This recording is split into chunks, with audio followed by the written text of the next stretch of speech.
ডিজায়ার্সের জন্য, নিজের কিছুক্ষণের ফ্যাসিনেশনের জন্য, নিজের অ্যাট্রাক্টিভটাকে পূর্ণতা দেওয়ার জন্য যে আজকে অন্যজনকে ইউজ করতেছে গার্লফ্রেন্ড অ্যান্ড বয়ফ্রেন্ড কালচার।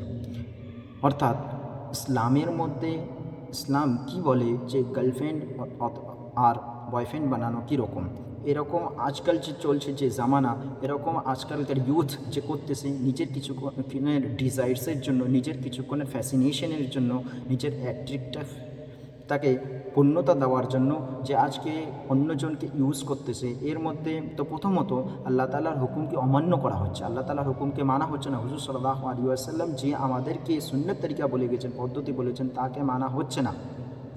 দ্বিতীয়ত নিজেকে ডিভ্যালু করা হচ্ছে, নিজের যে ইমেজ থাকে, নিজের যে ভ্যালু থাকে তাকে কম করা হচ্ছে। ইসলামের মধ্যে যেরকম হুকুম আহকাম বলা হয়েছে, যেরকম মানার কথা বলা হয়েছে সেরকম মানা হচ্ছে না।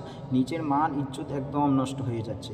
হ্যাঁ, এবার তুমি যদি কোনো ব্যক্তি, যখন হুজুর সাল্লাল্লাহু আলাইহি ওয়াসাল্লাম আল্লাহ তাআলার হুকুম আমাদেরকে বলেছেন যে ইসলামের মধ্যে যদি তোমাকে কাউকে ভালোবাসেন, যে হাদিস আছে যে ক্বালা রাসূলুল্লাহ সাল্লাল্লাহু আলাইহি ওয়াসাল্লাম লাম নারা লিল মুতাহাব্বাইনি মিসলান নিকাহ, যে আমি নিকার মতো, ম্যারেজের মতো অন্য কোনো জিনিসকে দুইজন মোহাব্বত করনেওয়ালা বা ওয়ালিদের মধ্যে দেখিনি।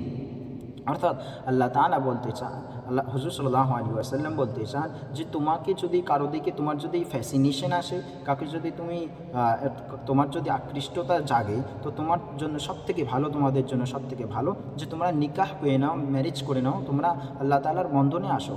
যখন আল্লাহ তাআলার বন্ধনে আসবে, আল্লাহ তাআলার রহমত বরকত আসবে, সব কিছুই আসবে, তোমার সংসারে বরকত আসবে। আবার কেউ এই সম্পর্কে যদি রিসার্চ করতে চায়, জানতে চায় যে আল্লাহ তাআলা এরকম হুকুম কেন দিল, হ্যাঁ তুমি রিসার্চ করতে পারো, কিন্তু এরকম প্রশ্ন নিজের মধ্যে আনা, এরকম কোশ্চেন্স নিজের মধ্যে আনা যে আল্লাহ তাআলা এরকম হুকুম কেন দিল।